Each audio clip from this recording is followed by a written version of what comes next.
So hi guys! Welcome for today's video. My name is Billy Bangalista, and for today's video ay sobrang excited ako na gawin. Ito, check natin. Yan. Gawin yung video na to kasi i-announce natin yung good news natin today. Kaya panoorin mo tong video natin para malaman mo kung ano ba yung good news na ibibigay ko sa inyo. No? So, pero bago yan, let me just introduce myself, no? Background ko. So, kasi I decided na i-document yung journey natin sa YouTube and Facebook. So, if bago ka sa ating Facebook account or YouTube account, hit the subscribe button or follow button para updated ka palagi sa mga future videos na gagawin natin. So, gagawa tayo ng mga series. So, gusto ko lang i-share yung mga insights, yung mga natutunan natin, and then magbahagi ng mga nagiging journey natin sa business. So, sino nga ba ako? So, my name is Vinny Bangalista. So, I'm 25 years old. Kaka-birthday ko lang noong March 14. So, isa din sa mga rason kaya naisipan ko na i-document yung journey natin is para mag-iwan ng bakas, no? So, every one of us will face death, di ba? So, lahat naman tayo darating dyan.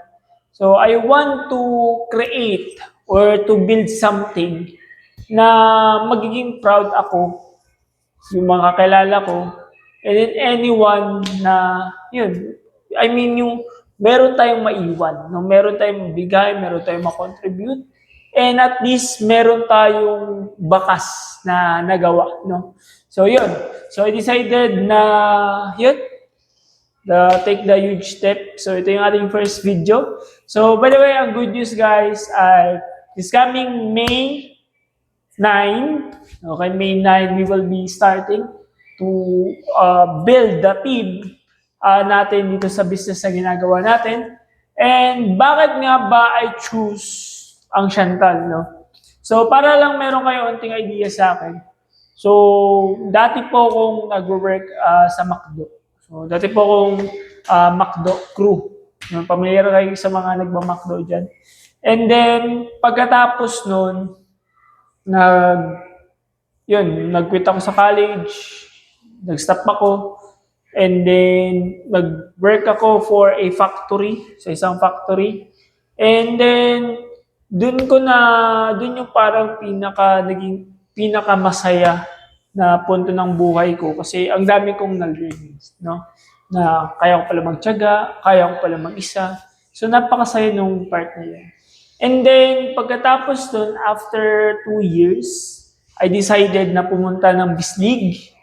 Then, sa Bislig, naging trabaho ko rin dun ay, sa printing shop. Nag-print kami, mag-Xerox.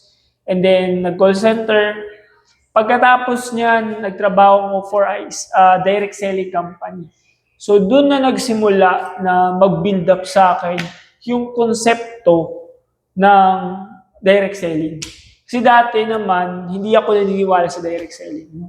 Yung parang, bakit ba ako magda-direct selling? No, gusto ko yung pride na gusto mo ikaw yung may-ari ng business, ikaw yung business owner, yung brand, ikaw lahat gumawa. And then, dahil sa ganun, napaisip din ako mag-start ng sarili kong business. Yung Calvin Yemas Spread, pinangala ko pa sa sarili ko, di ba? So, doon ko na-realize na as a business owner, hindi pala siya ganun kadali. Napakarami mo kaya matutunan.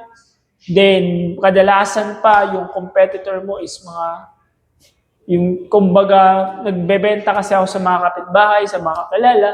And then, lagi nilang sinasabi sa akin, bakit daw si Goldilocks, bakit daw si ganitong brand, mas mura ng 20 pesos kaysa sa akin, kaysa sa binibenta ang produkto. And then, napagod tayo, na-realize ko na hindi pala ganun kadali. No? Then, I found by new purpose sa direct selling, so sa network marketing. So, nakita ko tong network marketing is napakagandang avenue para sa mga tao na gusto magsimula ng pagbibusiness.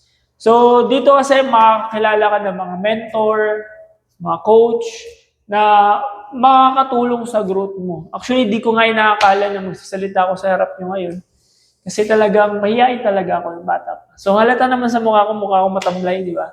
So dahil lang doon, may mga tao na nakapagpa-inspire sa atin.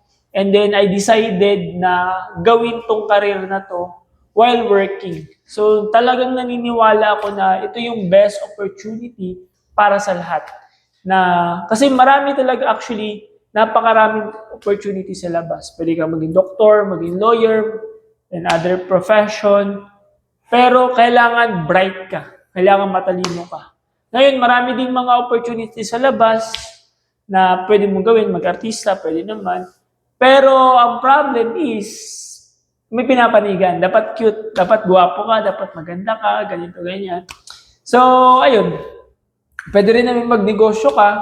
Ang problema ngayon sa mga negosyante is talagang bugbog sa tax, bugbog sa mga ano. Yung feeling na nasa gitna ka, kailangan mong i-maintain na pinapasahod mo ng tama yung empleyado mo while kinukuhanan ka ng government. So, parang, guess mo yung point? Unlike sa mga, yan.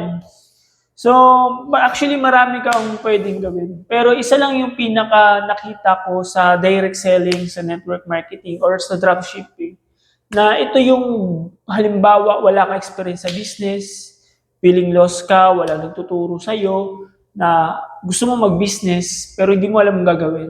So, dito makakilala ka ng mga tao na merong mga business na ma-inspire ka sa kanila, makaka-network ka sa kanila, yung matuturuan kanila kung paano to, paano ganyan. Then parang na-shortcut na yung journey mo sa pagbibusiness. So napakaganda tong training ground para sa lahat ng taong gusto mag-business pero ayaw ng risk, ayaw ng malaking capital, and talagang walang disiplina. I mean, kailangan mo rin dito ng disiplina, pero mas masarap matuto kapag may kasama ka. So dito mo siya makikita, dito makakita ng team, dito ka makakabuild ng tribe. So, ngayon, alam ko maraming gusto mag-business noon. If you are looking for a business, want to start a business, napaka-the best talaga makapagsimula ka sa isang network marketing company. Pero ang problema lang talaga, medyo may mga problem is that kailangan gawin mo yung sarili mong research. Kailangan matuto ka talaga. Kailangan pag-aralan mo muna ang company, sino may-ari, sino yung mga tao. Kasi merong mga company daw, no, na nagpapakilala na direct selling company, network marketing company, pero mga Ponzi scheme pala, mga scam pala, no, mga parang walang mga integrity, no. So ngayon kailangan mo lang gawin yung research mo. And then, piliin mo rin yung taong makakasama mo. So, napaka-importante rin nun. Piliin mo rin yung mga taong kasama mo, yung company, and then yung may-ari. Kasi yun yung magde-determine ng magiging success mo dun sa journey. No? So, ayun. So, bago rin ako napunta sa company ko ngayon, nakapag-spend din ako ng 9 companies. No? Hindi ko na papangalanan lahat. Pero isa lang sa mga pinaka-natutunan ko, no? Napaka-importante ng may mentor ka talaga. Napaka-importante na meron talagang kasama. Kasi dun sa mga companies na sama ko na nag-join ako, yun, nabaliw ako, nagandahan ako. But the problem is, hindi ko alam kung anong gagawin ko, no? Dapat magkaroon ka ng mentor na may pinagdaanan, yung merong passion dun sa ginagawa nating business. Hindi lang more about money, but gusto niya talagang tumulong din sa ibang tao. So, yun yung qualities na kailangan mo makita sa kanya. And passion niya talagang network marketing. So, ayun. So, yun yung parang naging reason ko why I decided. No? So, guys, marami pa tayong mga magiging video. So, gagawa tayo ng series of video dito para i-share ko po sa inyo yung magiging journey natin dito. And by the way, this March 9, May 9, no, simula ng ating soft launching sa team na ginagawa natin. But we will start August 1st, then August 1. So sa August 1, diyan tayo magsisimula ng tunay na trabaho. Yan yung magiging day 1 natin, August 1. So, if you are looking for opportunity and you want to also start a business, pwede tayo makapag-usap, pwede ko introduce sa'yo, baka magandahan ka, and then baka magustuhan mo rin if para rin ba ito sa'yo. So, yun lang guys, and I hope na magkasama-sama tayo for other videos. So, I will make sure na kahit busy tayo sa mga activity, ay makapag-upload ako sa YouTube ng 1 video per week. So, yan. Ayaw naman natin na maging inconsistent din. No? Gusto rin natin na quality pa rin yung bibigay natin. No? So, yun lang guys. And kita-kits for another video. So, bye-bye.